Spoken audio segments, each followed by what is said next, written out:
مرحبا الله يا سيدي يا مرحبا حياكم الله حيا الله سلام يا سيف المريح سيفان يجمل منصبه سلام يا سيف المريح تشرف بالرجال اللي في المحضر تشرف والمواقف ساميه مرحبا واهلين يا رجال الحميه من قلوب صافيه ما هي رديه فالرجال الغاليه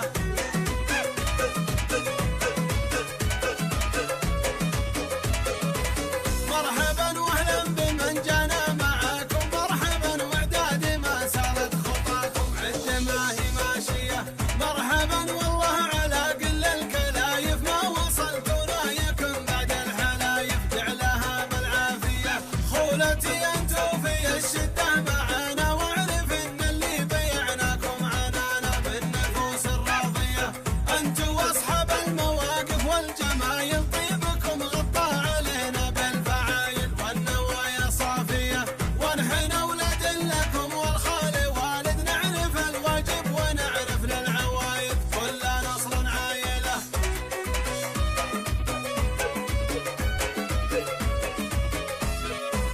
جمعة الليلة بكم قدر ومحبة نجتمع في قدر من دايم نحبه والكرامة واجبة والختام تقبلوا مني تحية البيت. بسم الله الرحمن الرحيم والصلاة والسلام على سيدنا محمد وعلى آله وصحبه وسلم. الله يحييكم يا ولدنا يا مرحبا ومسهلا بالجميع شرفتونا وحيا الله خولتنا على رؤوسنا لهم تكريم خاص ولهم ضيافة خاصة ولهم قدر خاص عندنا في نفوسنا بالزورنا. الله يحيي الجميع واللي حضر من خارج القبيلة مرحبا ألف الشيخ عبد الله الهمام وانسابنا من زهران الله يحييهم جميعا وزور واصدقاء من شمران شرفونا مرحبا ملايين بالجميع. خولتنا لهم عندنا قدر كبير ولهم مكانه كبيره وحبينا نجمعهم في هذا المكان كرمز بقدرهم عندنا ولا قدرهم كبير واكبر من هذا المكان واكبر من هذا اللي يسويه كله والله العظيم مهما سوينا ما نفيهم حقهم فهم واقفين معنا في صغيره وكبيره ودائما جمالهم علينا اكثر من هذا الكلام اللي احنا سويناه بس رمز. والله يحييكم جميعا ومرحبا ملايين بالجميع. الحقيقه في ما نطول عليكم في تكريم خاص وفي ناس يشاركون يا مرحبا ومسهلا نيابه عني وعن الاخلاق وابنائنا الله يحيي الجميع ويا مرحبا ويا مسهلا اللي شرفنا كبار والمقام كبير في نفوسنا والحضور كلهم والله غاليين ودنا نذكر كل واحد باسمه ولكن نقول مرحبا بالجميع ويا هلا مرحبا. برنامجنا بيكون فيه شيلات وفيه هدايا وفيه كلمه لخولتنا اللي هم المكرمين من سعد بن منيع فليتفضل.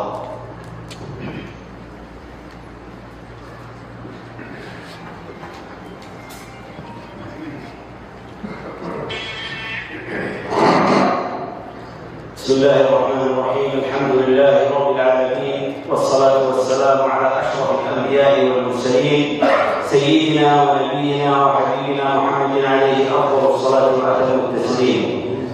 أما بعد أولا نسأل الله سبحانه وتعالى كما جمعنا وإياكم في هذا المساء يجمعنا وإياكم في مقر رحمته كما نسأله سبحانه وتعالى أن يرحمنا وإياكم بالإيمان بقلوبنا وبالأمطار بأوطاننا.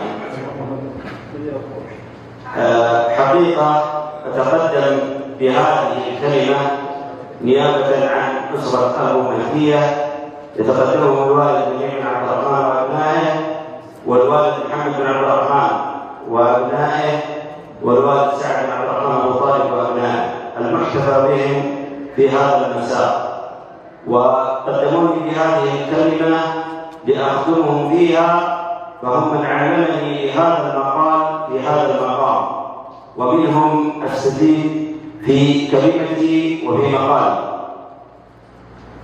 نشكر الأخ عبد الله الشافعي والأخ ظاهر بن أحمد وأبنائهم على ما لقينا هذا المساء من حفاوة وتكريم ورفعة مقام لنا ولمن وافقنا في معيتنا ولمن أتوا من جميع القبائل بحضور هذه المناسبة، فليس غريب عليهم هذا الشيء، فهم أهل للجميل وأهل للمعروف، فهم من يرد المعروف وهم من يرد الجميل، ولم نسبقهم في أي شيء، فما قدمنا شيء نحن يا أخوانهم إلا وقد أتوا بأحسن منه، ولا هي غريبة عليهم. فالخال والد، وقد قيل لامرأة ما الذي يغسل ظهرك؟ فقالت هل تفضي الأب أم تفضي الزوج أم تفضي الابن أم تفضي الأخ؟ فقالت فضي الأخ، لأن الأخ هو أعظم شيء عند أي امرأة، والابن يتعوض والزوج يتعوض. وقيل أن البر للأم في حياتها وحتى بعد مماتها، وما فعله اخوان اليوم هو مضرب مثل لنوع من افضل انواع البر، وهو اكرامهم لخوالهم. فالخوله عزوه،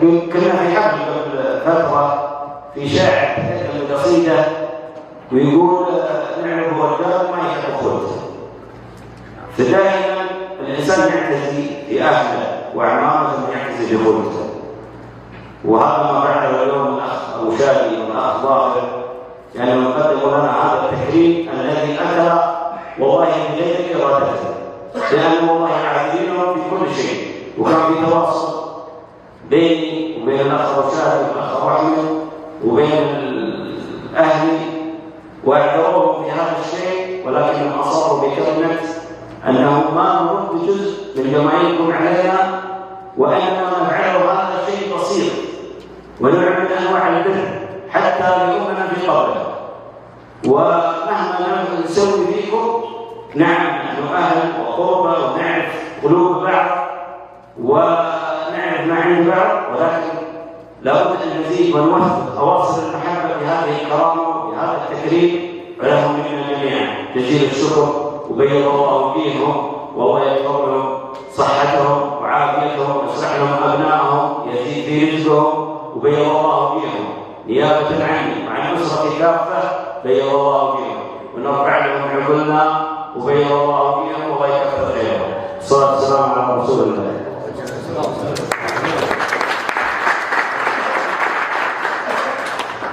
بس انا ومنيح وانا بخير ان نمثل كل هذه الاسره والاسره عليها، واحنا عملنا شيء لانه هو بر والدتنا واخواننا اليوم في مقام الوالد، والله يحييكم والكرم الله يعز هذا المكان. البرنامج بيكون في سيد الاخ الشاعر ابو صالح سعد الشباب، فليتفضل ومرحبا الله يحفظه ويسلمك.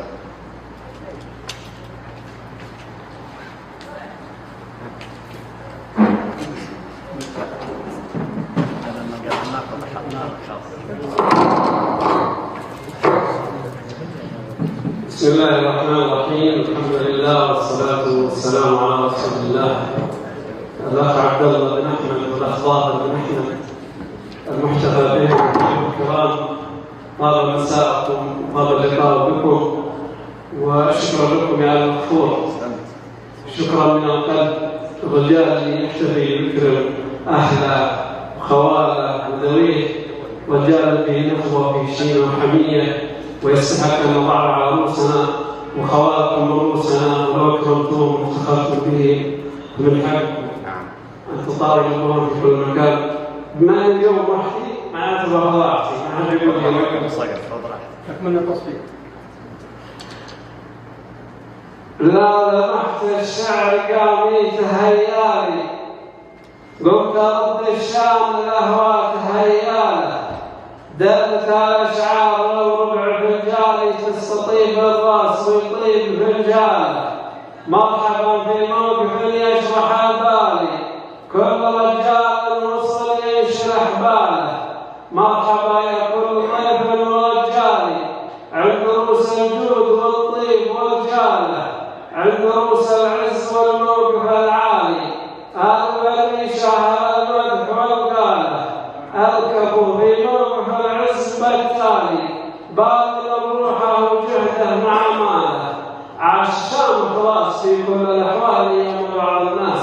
تتبدل الأحوال.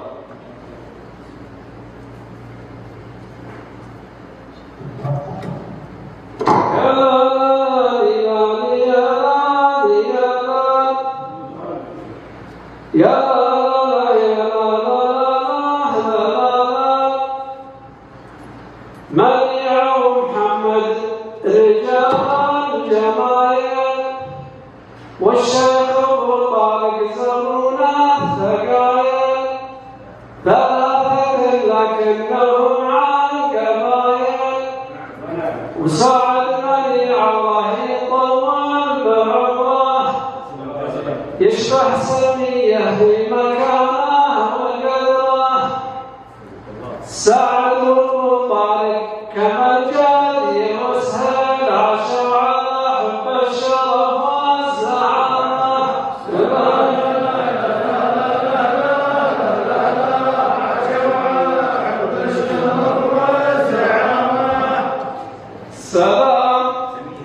سلام يا محفل وظيفة يا من خلق له وظيفة عبد الله وافر في سماه سيفه بوشادي وظافر هذا المانع والرد لا أصبحت قالت ولا أصبح الجد لها كمل وجمال ونسد خوارق والنعم والرمس والروس عاشوا كبار افعال والنفوس سيوفكم واحسان واعز ملبوس منيع ومحمد رجال الجمايل والشيخ ابو طارق زرونا الثقايل ثلاثة لكنهم عن قبايل وساعدني الله يطول بعمره يشبه سمية في مكانه وقدره سعد أبو طارق كما الجادي وسهل عشر على حب الشرف والزعامة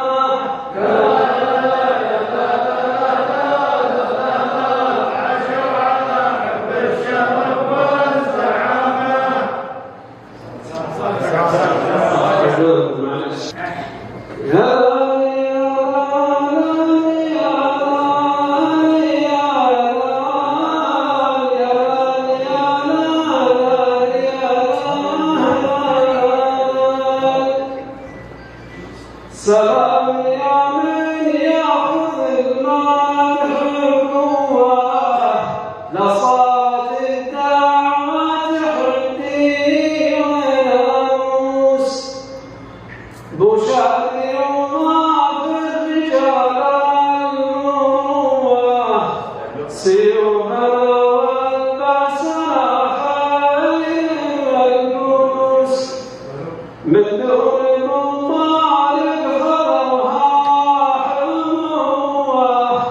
شهابه شيمة من عزة النفوس بطارق اللي يسعد الله جوه لا شاش راسه يبري السهم والقوس مخلوق واليوم تكلم فهو ذكره مع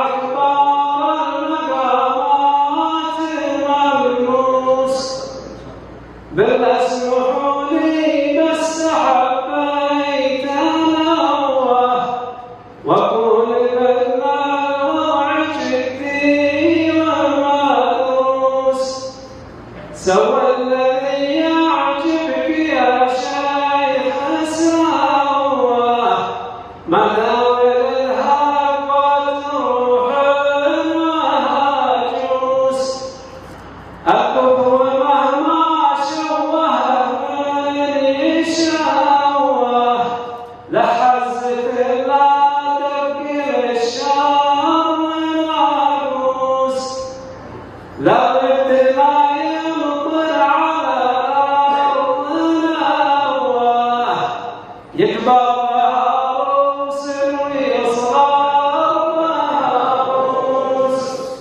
ولا بالذراع السوية بلاش بسوة ولا بالدماء يصبح مع الوقت منحوس ولا بالدماء يصبح مع الوقت منحوس. وسلامتكم.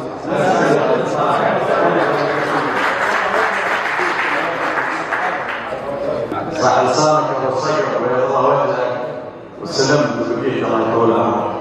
الآن مع أخ أحمد القصيدة والله يوفقه ويطول عمره دائما رحمه الله.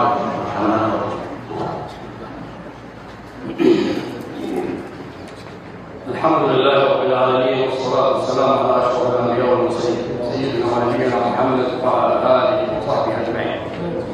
نسأل الله في هذه الساعة أن يجعل اجتماعنا هذا اجتماعا مرحوما وتفرقنا بعده تفرق معصوم ولا يجعل فينا ولا منا ولا بيننا شقي ولا محروم إنه سميع مجيب. حنا في هذه الليلة ضيوف ضيفة عند المشاهد بعد وحده أولادنا وأخواننا وكان اعتذرنا في البداية من المشاركة ولكن سهلت إن شاء الله الأبيات وعند المطالب تنتظر في مشاركة ومحمود يقول منكم إن شاء الله من حضيض. لا لا لا أبو شادي على المسعى فوق الأسامي والجمايل بقدمها وصبانا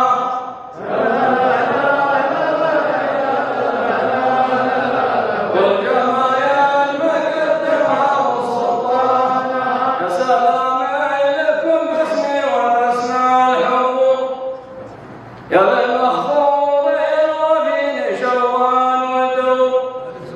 يا الامداح والافعال بالدوام بين بالقرن بالقلات شيخان يقوم بين بالقرن بالقلات شيخان يقوم وعشر اهل المكان والقنا والسيوف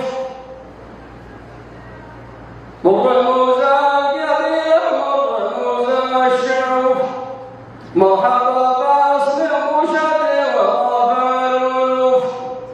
بالشراني وزهراني وجمع الضيوف بالزهراني وشراني وجمع الضيوف وسعدنا به رفعه وجينا صفوف وسعدنا به رفعه وجينا صفوف ولحمنا له رزقكم ومكان ضيوف ولحمنا له رزقكم ومكان ضيوف وللأطراف لنا رحتم لنا واسمنا أهل الريش وجودات من قاسمنا وكلما داعت بالقمة موسوى وبتقوى المعاني عندنا والقضى وأبو طالب من عيون الوطن فالجنوب وظهر أخوان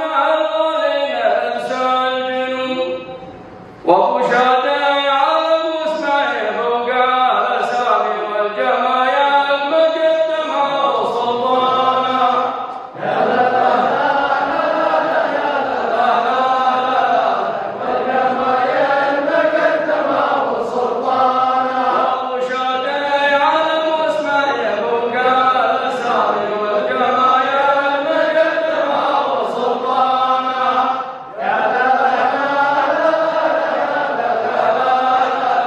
والجمايا المقدمة وسلطانا.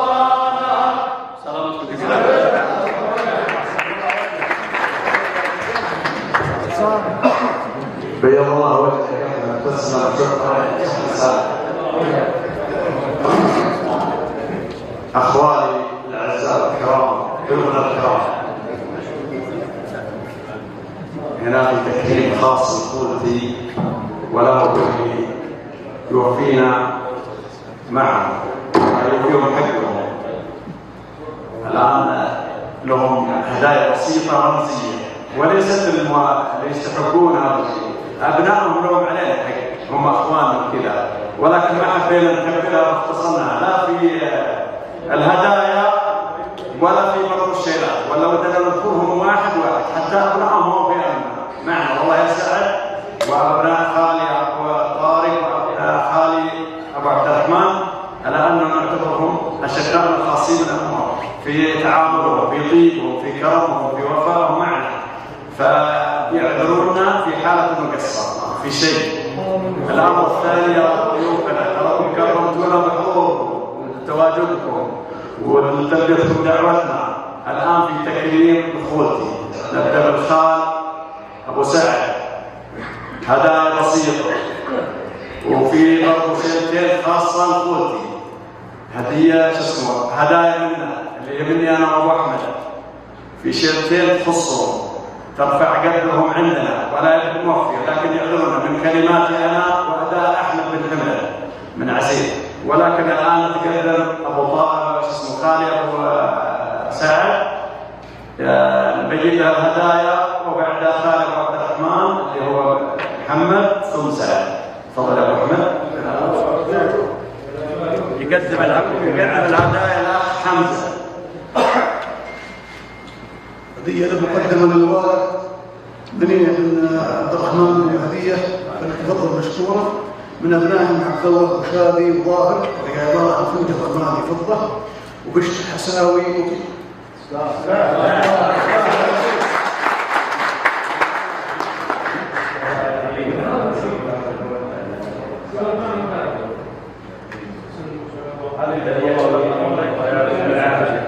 هدية مقدمة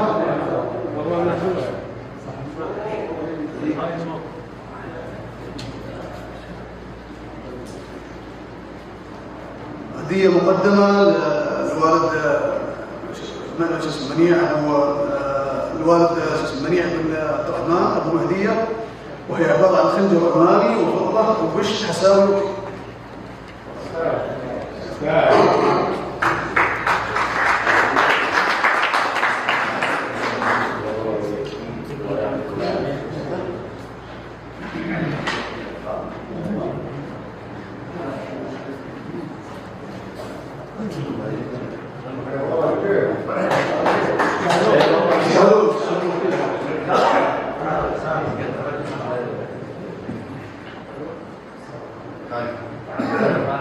هدية مقدمة للخال سعد بن عبد الرحمن أبو مهدية، فلتفضل مشكورا، مقدمة من أبناء عبد الله وشادي وظاهر. الهدية مقدمة عبارة عن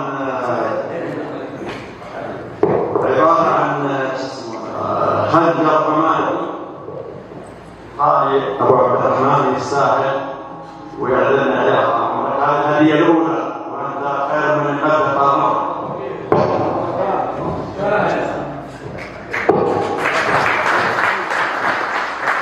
الهدية الثانية عبارة عن بشت تساوي من الإمام الخضر يعلن عليها وسعد أبو عبد الرحمن.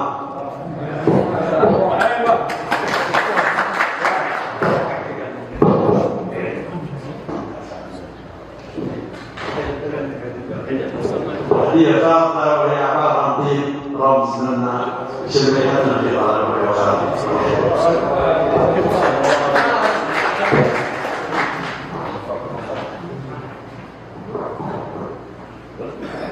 هدية خنجر عماني للخالي أبو طارق سعد بن عبد الرحمن وهو يستاهل. أمام هذه رمزية عند الهدية ووزارة التسويق هدية لنا. ما سويت وقدمت لنا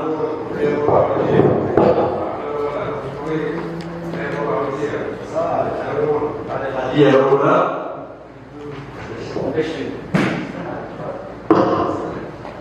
الهدية الثانية خالي سعد بن عبد الرحمن بشت حساوي يعلن عليه والله يرفع قدره وروح صنع هذا الشيء.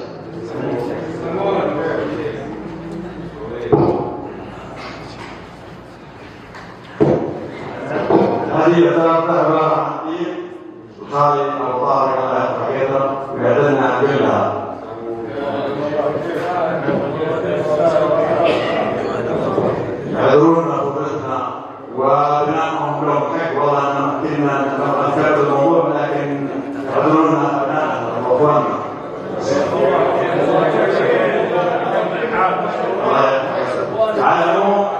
فيها شرطين هدية مني أنا والأخ ظافر، كلمات بسيطة مني أنا والأخ ظافر، هدية طلبنا عبارة عن تعبير لا أقل ولا أكثر أنني وفد بحقهم يستاهلون وتستاهلون يا ضيوفنا، وأني أقل بالأجوال الأداء. سلام يا خالي منيع، سلام يا خالي سعد، سلام يا خالي محمد والبقية والحضور، سلام مخلوط بريح الورد فل وياسمين، يا مرحبا مني ومن ظافر تسطر بالذهب، يا اخوالي الغالين يلي ما لنا عنكم غنى، منيع ومحمد وابو طارق ومن غاب بعذر.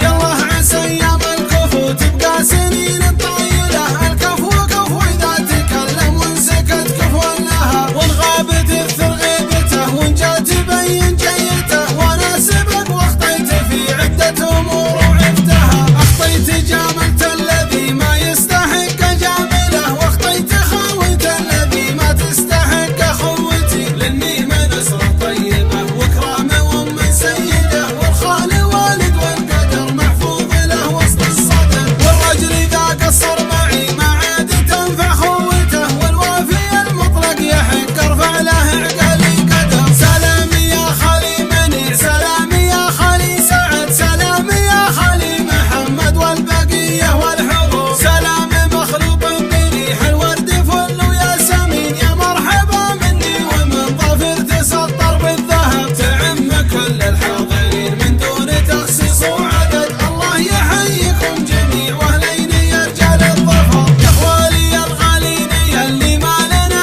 عنكم غنى، منيع ومحمد وابو طارق ومن غاب بعذر، يا ابو سعد ركز معي وابغاك مني تستمع، انتو لكم قدر كبير وما يجملها السطر، اكبر من التكريم واكبر من كلامي والجمل، واللي حصل منا لكم تكريم مع رد اعتبار، انتو اهل الوقفات والتكريم ورجال الشيم، انتو لها وانتو رجال الطيب ورجال الكرم، ابو سعد راعي وفا راعي مقام معتبر، لضاقت الدنيا بنا دايم نشد بها الظهر، الله يطول في بقاه اليوم في عمره سنه، واذا بغيت الداهيه والراس الاصوك والشجاع، ابو منيع المحزم المليان والضلع المتين، يلا عسى عمره طويل ويوفقه دنيا ودين، اذا وقف وقفه اسد والغاب بانت غيبته، واذا تطرقنا ابو طارق سعد ثرب اليمين، شيخ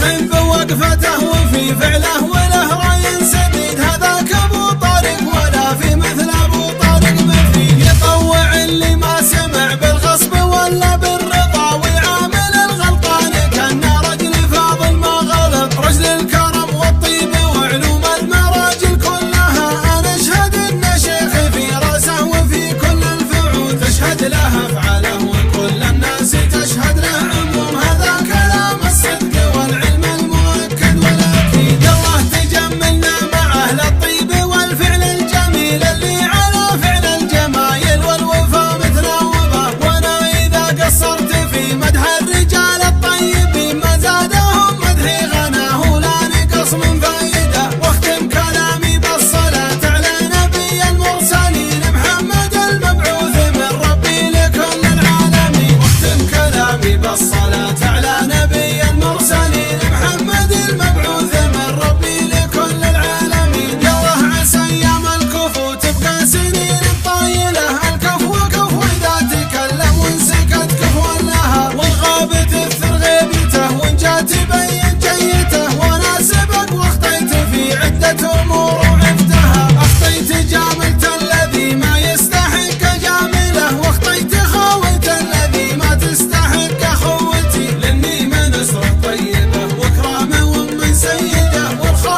نحب وقفته وفي فعله وله رأي سديد، هذاك أبو طارق ولا في مثل أبو طارق بفيد، يطوع اللي ما سمع بالغصب ولا بالرضا، ويعامل الغلطان كأنه رجل فاضل ما غلط، رجل الكرم والطيب وعلوم المراجل كلها، أنا أشهد إن شيخي في راسه وفي كل الفعول تشهد له أفعاله وكل الناس تشهد له عموم، هذا كلام الصدق والعلم المؤكد والأكيد. الله تجملنا مع أهل الطيب والفعل الجميل اللي على فعل الجمايل والوفا متراوبة، وأنا إذا قصرت في مدح الرجال الطيبين ما زادهم مدحي غناه لا نقص من فايدة، واختم كلامي بالصلاة على نبي المرسلين محمد المبعوث من ربي لكل العالمين، واختم كلامي بالصلاة على نبي المرسلين محمد المبعوث من ربي لكل العالمين.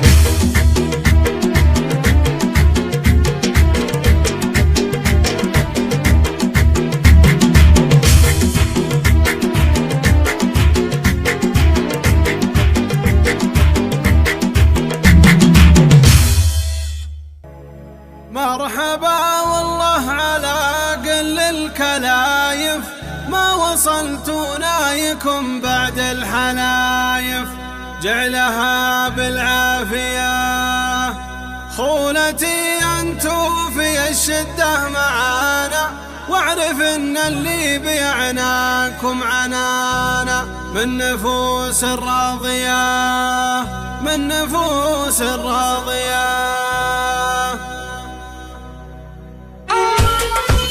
باسمي أنا واسم ظافر تشرف بالرجال اللي في المحضر تشرف والمواقف سامية، مرحبا واهلين يا رجال الحمية من قلوب صافية ما هي ردية فالرجال الغالية.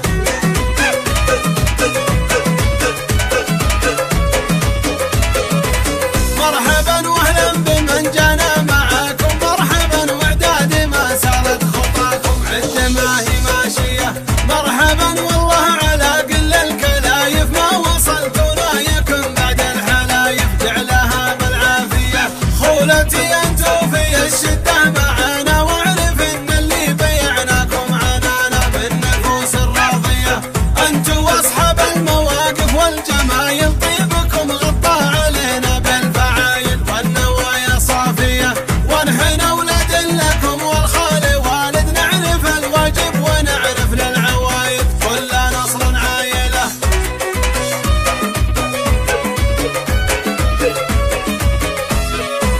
جمعة الليلة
موجود عندنا هنا والناس ما استغني لازم يشاركون محلي هنا. اولا استاذ علي بن حميد يحتاج يجي من عندي هنا له كلمه، وعندنا برضو ابو عصام ان شاء الله له كلمه، وعندنا الشيخ عبد الله الهمام محتاجين له كلمه، لكن يتبدل الاخ علي الحميد فالفضل لازم تجي هنا. مشاركة لا أقل ولا أكثر. أخواننا زهرناكم ما بس تشاركونا في أفراحنا بكل الأمور، أنتم والله عزوة في كل شيء. والله يحييكم مرحبا وبركاته. سعداء في هذه الليلة المباركة وفي ضيافة أبو شادي وأخوانا وأبناء عمومته.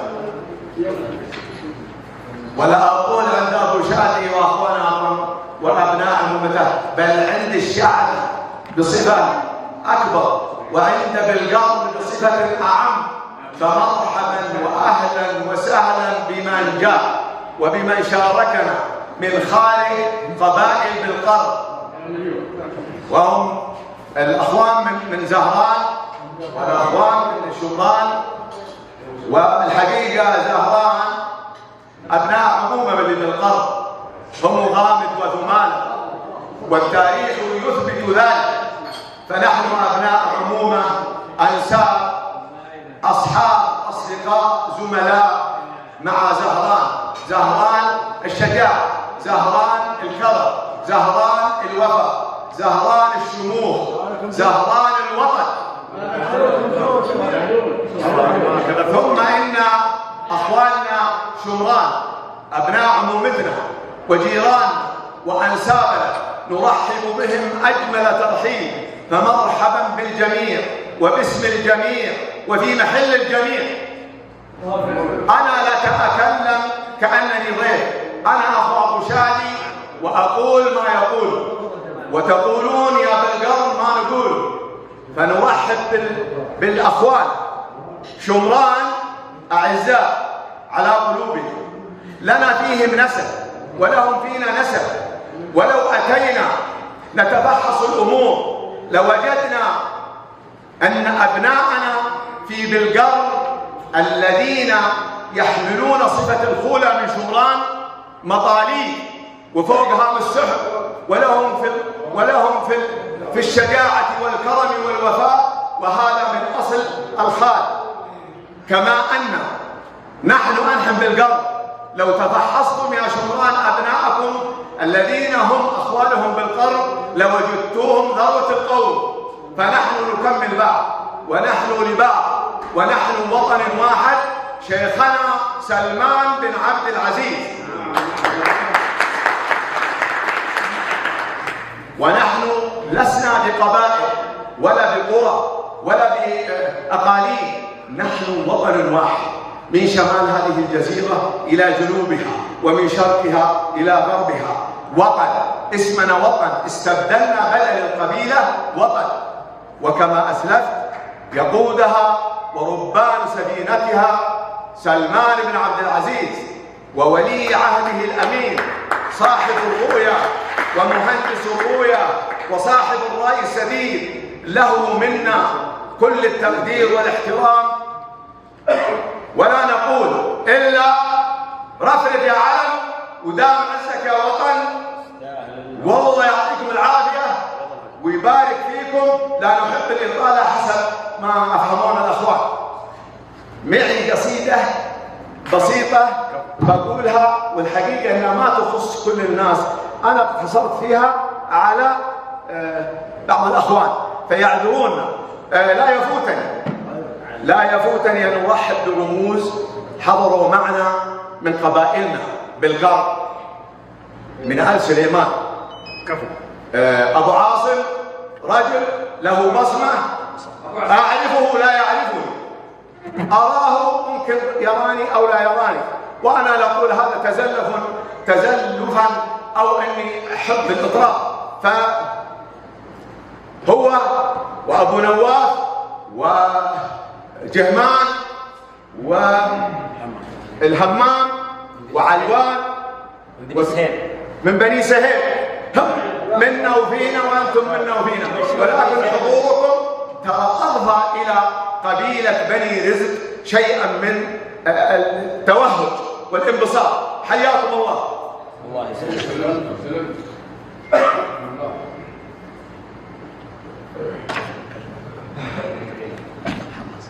تراني ماني مشاعر، لكن والله واجب كلام سعد ما شاء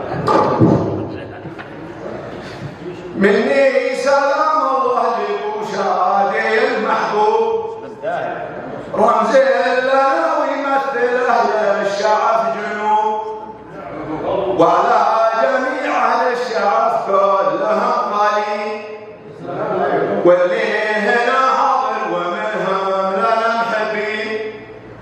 امثل اخواني وربعي امثل اخواني وربعي هل الحميد، ومن غلاكم نبدع الهيضه والنشيد، للي حضر هنا قريبين ومن بعيد، سلامي والتسليم بيعب من كل اصحابي، اعداده هبد الصيف لاده نراعده.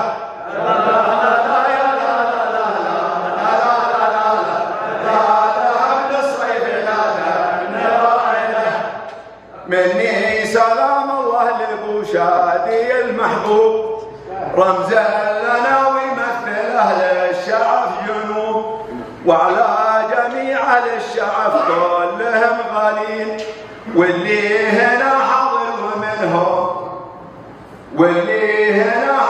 ومنهم لا محبين.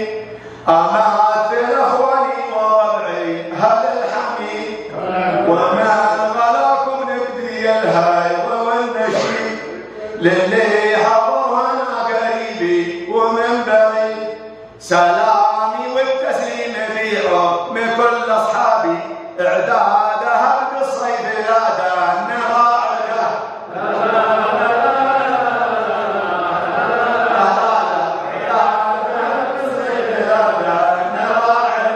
السلام عليكم ورحمه الله وبركاته.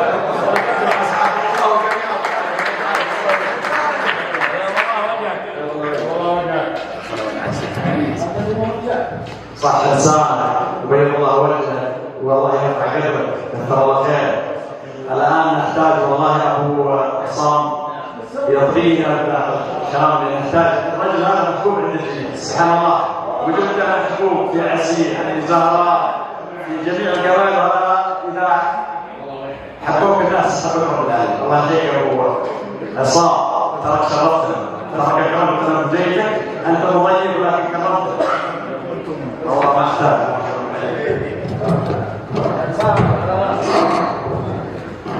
الله يحييكم ويرحمكم. ابو محمد ما خلانا شيء، لكن احنا كوكب. لو سمحت يا ولد في المجلس. اقول وكذا بيض الله وجيهكم ولقضايا الشعب على هذا الكرم وللاسر الى اسرهم، وهذا هو التلاحم، وهذا هو السلم المجتمعي.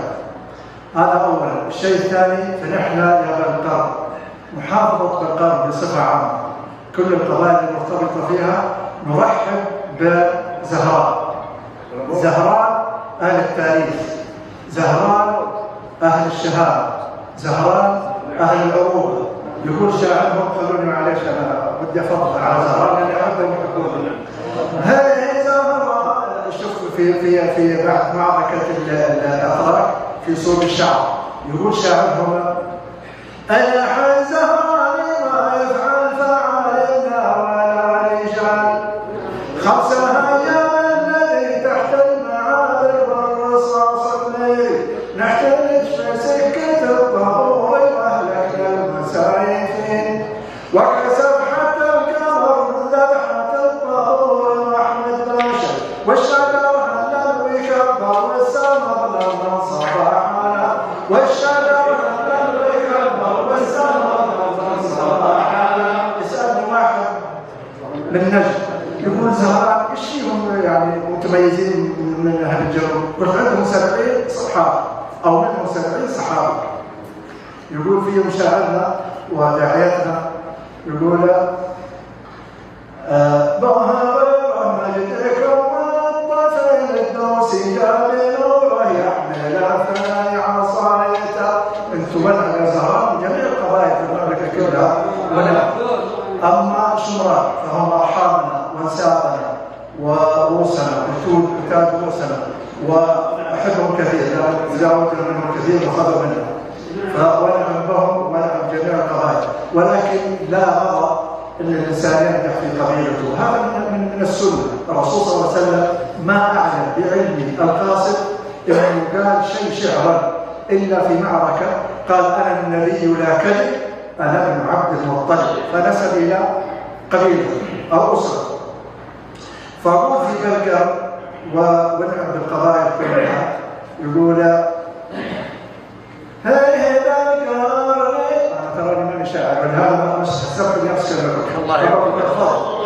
هي بلقر يا شجع القرن وعن سيرتها، فلو الطيب من عهد السلف وانشد كدر الصحابه، رايه العز رايتنا وشرع المصطفى شرعنا، رايه العز رايتنا وشرع المصطفى شرعنا. كل القبائل والحمد لله فرحتنا تحت رايه لا اله الا الله، واصبحنا تحت هذه القياده الحكيمه العظيمه المملكه العربيه السعوديه العظمى. رضي من رضي يعود باللي ما يرضى. السلام عليكم ورحمه الله وبركاته.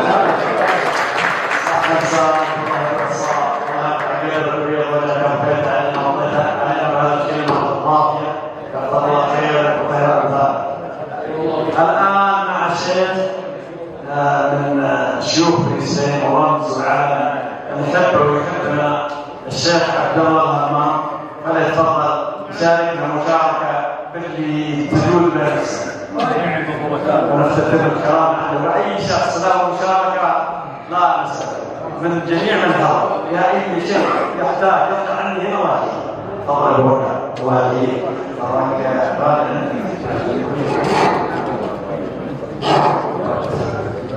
السلام عليكم ورحمة الله وبركاته. مساكم الله خير.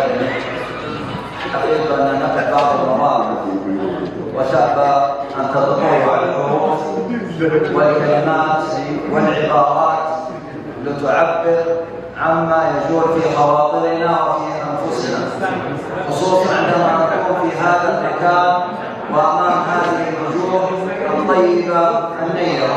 فماذا عساني أن أقول في هذا الموقف الذي أراد أخي المرشادي أن أقف دون تنسيق المسبق، إلا أنني حقيقة أفخر وأعتز كفرد من قبائل بني سهيل بوجودي هنا عند أهلنا وجماعتنا وربعنا ودروع صدورنا وأمام ظهورنا قبائل القوم كافة. وحقيقة أن من أسعد الليالي هذه الليلة أن نتواجد أنا وأخوتي الأخ معيط والأخ علوان كممثلين لقبيلة بني سهيم كافة، شيخا وقبيلة ورجالا.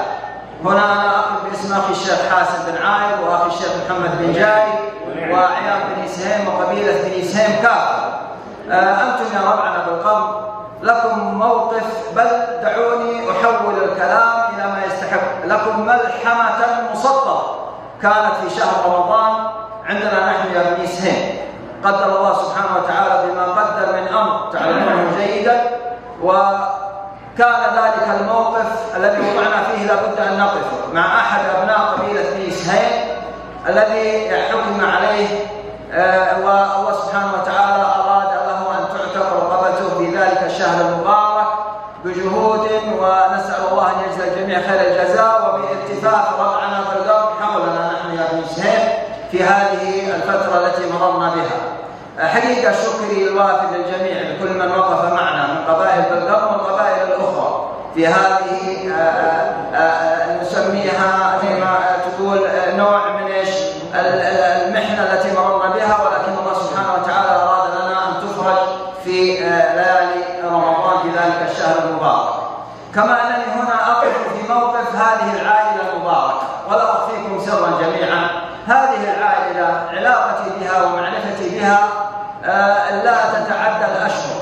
قدر الله سبحانه وتعالى أن نجتمع بالمضيفين والضيوف في مناسبة عند أخي معيق في قبيلة بني سهيل، وكان مجموعة من الحاضرين هم ضيوفنا في تلك الفترة، وتعرفنا عليهم، تعرفنا حقيقة على رجال لهم هيبة مقام وأناقة مقال، رجال لهم مواقف مشرفة، رأيت منهم الكثير وتمسكت بهم لأنني أعلم جيدا من هم. حقيقة أنتم يا ربعنا بالقلب تمثلوننا في أمور كثيرة، في تراثنا، في أصالتنا، في تاريخنا، في أمجادنا، في أمور نعتز بها. أسأل الله سبحانه وتعالى أن يحفظكم. فأظن من اختصار الكلام من أناقة المقال، فلا أريد أن أطيل عليكم، فأسأل الله سبحانه وتعالى أن يجمع الشمل دائما بيننا جميعا. نحن جميعا نجتمع على حب واحد وولاء واحد، حب هذا الوطن المعطاء وولاء حكومتنا الرشيدة بقيادة خادم الحرمين وولي عهده الأمين صاحب الرؤيا المباركة. أسأل الله أن يبارك في الجميع ويسدد الخطى، وما سطره الإخوان أبو شادي وظافر أبو أحمد هذا المساء يعد درسا يدرس حقيقة في صلة الرحم وبر الوالدين كما سبق وقال الأخ سعد المنيع حتى وإن كانوا في قبورهم. أشكر الجميع والسلام عليكم ورحمة الله وبركاته. شكرا للمكان من الأعمال وأن ترافي علوم وافرة ويبقى وجهك ولا حرمت هذا المكان القريب، وأنت خير من نفسك الإنسان لأنت والرموز معك رؤوسنا جميعا شباب الجميع قدام مع مصر. والله يحييكم، أكرمتونا كرامة بعدها